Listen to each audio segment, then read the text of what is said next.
मित्रों, ये विषय महाराष्ट्र की कहानी है, लेकिन जिसका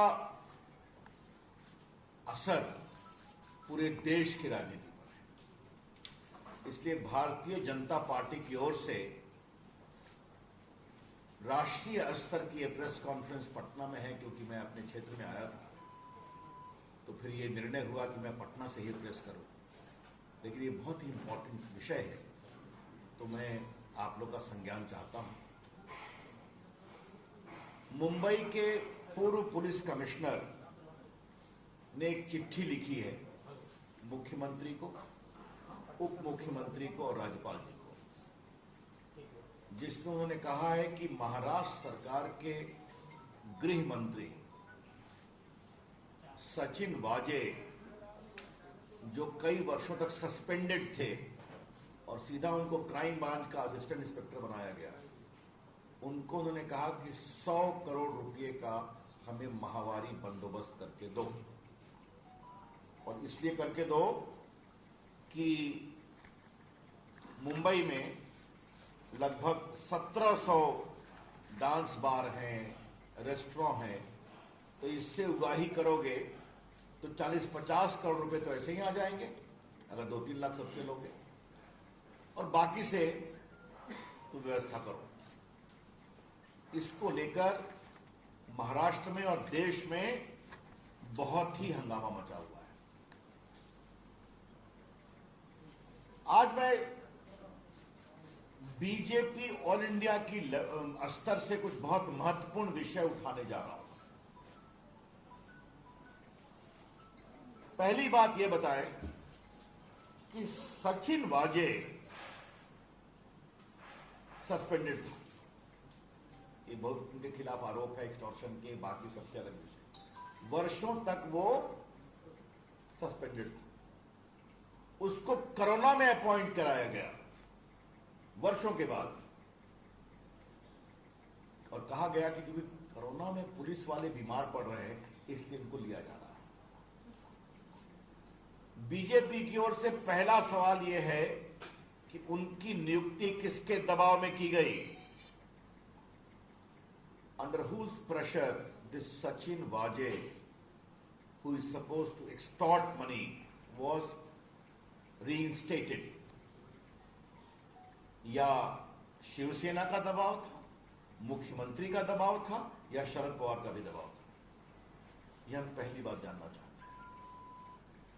बीजेपी का यह सवाल इसलिए भी जरूरी है कि सदन के अंदर और सदन के बाहर सचिन वाजे के रोल को डिफेंड किया गया। आपने सुना होगा, both the chief minister, there party organ सामना and other NCP leaders have defended the appointment of Sachin Vaje.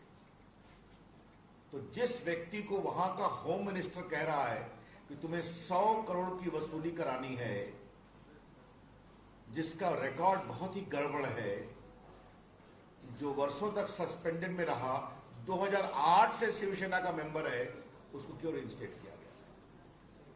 तो बहुत बड़ा दबाव होगा ना। ये मुझे पहला सवाल करना है। दूसरा सवाल करना है, थोड़े आज मैं चुभते हुए सवाल उठा रहा हूं। The second question I would like to ask is on behalf of BJP, what is the role of Sharad Pawar?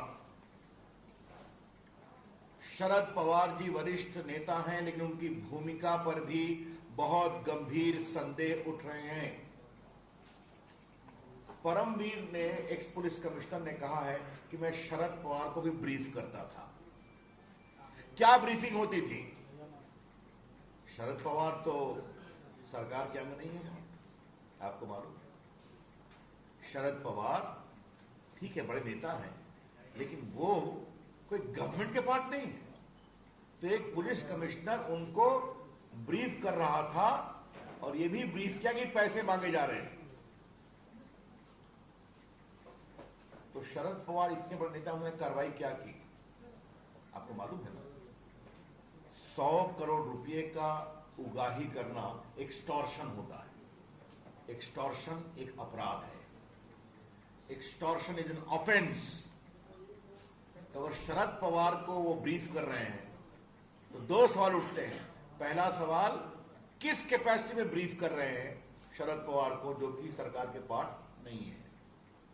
और दूसरा, अगर इतने गंभीर आरोप के बारे में ब्रीफ कर रहे हैं तो शरद पवार जी ने अपने स्तर पर क्या कार्रवाई की इसको रोकने की, इस अपराध की छानबीन की।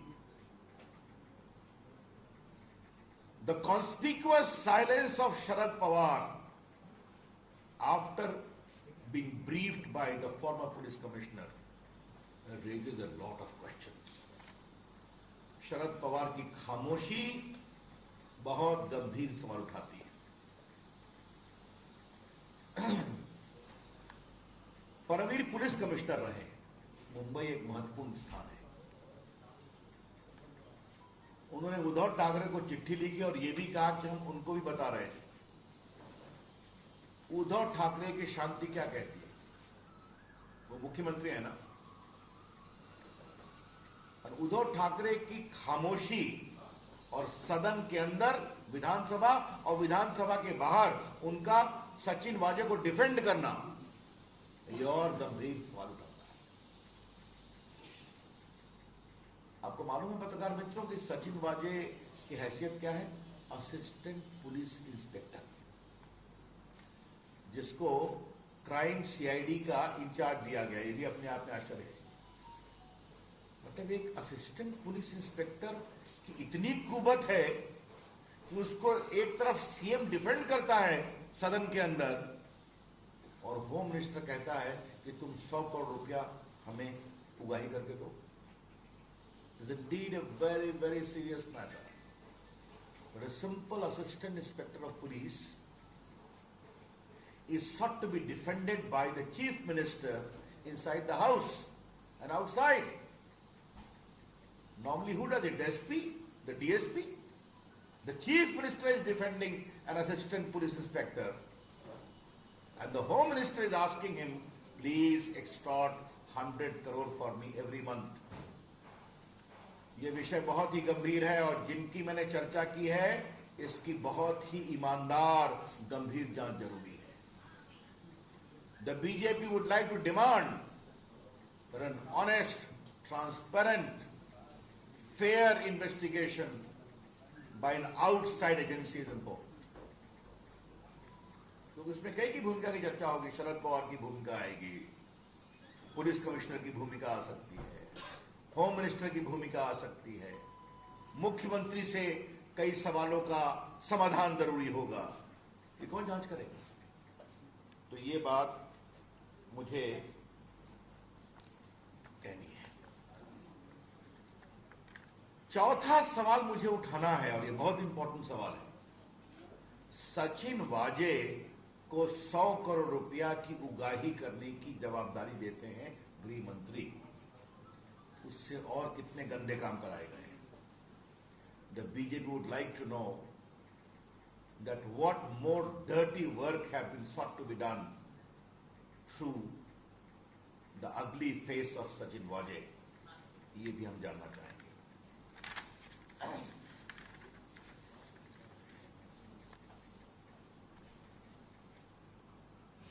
ये बात मैं इसलिए कह रहा हूं कि मेरे भी देश की राजनीति में थोड़ा समय हो गया।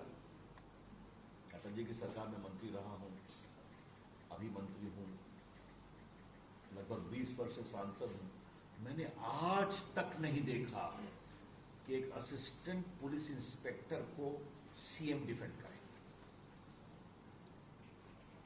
आज तक नहीं देखा, हिंदुस्तान में कहीं नहीं देखा मैंने। तो फिर एक सवाल उठाऊंगा, what was the compulsion to defend Sachin Waze? Sachin वाजे को बचाने की क्या मजबूरी थी? सचिन वाजे के पेट में क्या क्या सीक्रेट है? What are the secrets locked in the stomach of Sachin Waze? ये हम जरूर जानना चाहेंगे। क्योंकि देखिए, इस बात को समझा जाए, एक असिस्टेंट इंस्पेक्टर जो वर्षों तक सस्पेंडेड रहा, उसने कई लोगों को मारा है, वो अलग विषय, छोड़िए उसको, मैं कुछ नहीं बोलूंगा, वो अलग जांच का विषय है। 2008 में वो शिवसेना में आता है, 8 या 9 में, कोरोना में उसको रीइंस्टेट करते हैं और उससे गलत कामों की श्रृंखला शुरू होती है। This conspiracy is wide spread, ये पूरा षड्यंत्र बहुत वाइड स्प्रेड है, ये मैं आपसे कहना चाहता हूं। ये हमारी आशंका है कि पूरी महाराष्ट्र सरकार सचिन वाजे को बचाती है, क्योंकि उसके अंदर बहुत राज है। From the surrounding suspicious circumstances, we can legitimately make an inference that a lot of dark secrets lie embedded with Mr. Sachin Waje. And therefore, the entire administration, political level, bureaucratic level, is seeking to protect him. अब जरा मुझे ये बताइए कि जो गृह मंत्री पर आरोप लगा है, जो एनसीपी के है ना, तो ये वसूली अपने लिए कर रहे थे कि अपनी पार्टी एनसीपी के लिए कर रहे थे, या पूरे सरकार के लिए कर रहे थे? ये बहुत गंभीर सवाल है। 100 करोड़ रुपया हर महीने उगाही करने का आदेश देना और ये भी कहना 1700 रेस्टोरेंट है, बार है, उससे इकट्ठा करो, 40-50 करोड़ तो आ ही जाएगा, 2-3 लाख मांगोगे सबसे। तो देशमुख जी स्वयं अपने लिए कर रहे थे कि पार्टी के लिए कर रहे थे? इस पर शरद पवार को जवाब देना पड़ेगा और उद्धव ठाकरे को भी बताना पड़ेगा। ये छोटा विषय नहीं है, ये भ्रष्टाचार का एक बहुत ही गंभीर मामला है और मैं मीडिया के लोगों से विनम्रता से आग्रह करूंगा इस विषय की गंभीरता को समझा जाए।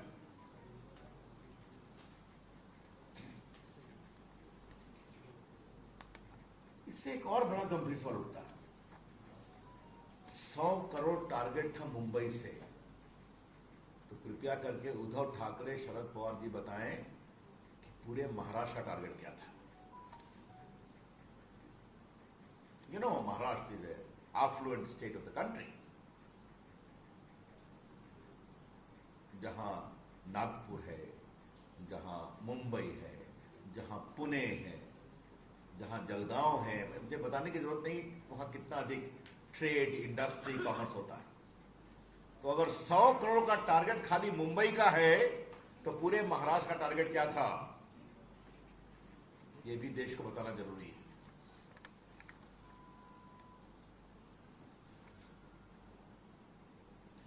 और अगर एक मंत्री का टारगेट यह था तो बाकी मंत्रियों का टारगेट क्या था? If this is the target by the Home Minister, then what was the target by the other ministers? ये लूट की पराकाष्ठा है। एक शब्द, ये करप्शन नहीं है, इसे कहते हैं ऑपरेशन लूट। सरकारी तंत्र का दुरुपयोग करो और जनता के पैसे लूटो, ये उसका टेक्स्ट बुक केस है।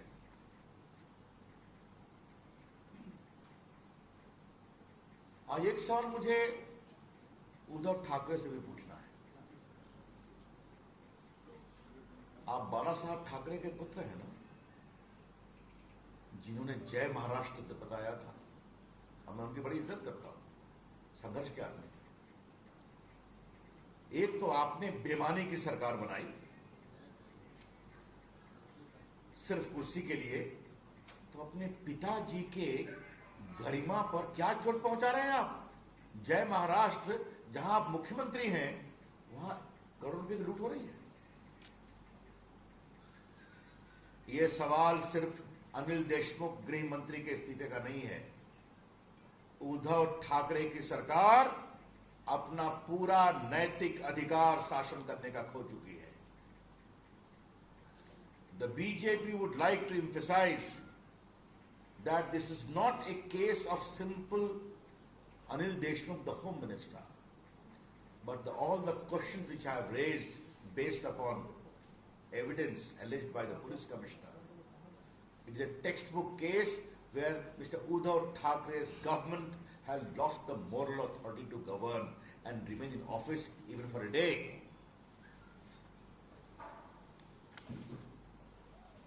भारतीय जनता पार्टी इस विषय को बहुत गंभीरता से उठाएगी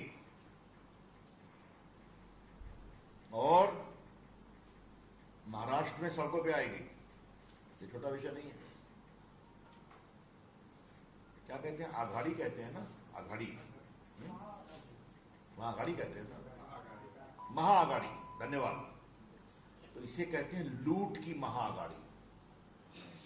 ये शासन की महाआघाड़ी नहीं है, लूट की महाआघाड़ी है। It is not a Maha Aghadi for governance, for welfare, for development. It is a Maha Aghadi for लूट इन महाराष्ट्र। ये कमाल का मॉडल है साहब। भ्रष्टाचार की लड़ाई लड़ने में पटना के पत्रकारों को मालूम है मेरी कुछ भूमिका रही है बिहार में। वहां भी कई मॉडल था, चारा घोटाले में, अलकतरा घोटाले में। ये तो कमाल का मॉडल है साहब। ऐसा मॉडल बहुत कम देखने को मिला है, इसलिए इसे हम बहुत ही गंभीरता से लेते हैं। और मीडिया के लोगों से मेरी विनम्र प्रार्थना है, कृपया करके इस विषय को गंभीरता से लें। देश की मीडिया ने भ्रष्टाचार को एक्सपोज करने में बड़ी भूमिका निभाई है और आज आपके लिए अवसर है कि जब इतने बड़े लूट का एक कुत्सित उदाहरण सामने में आया है, अगली example, please examine it properly and continue to report for the country.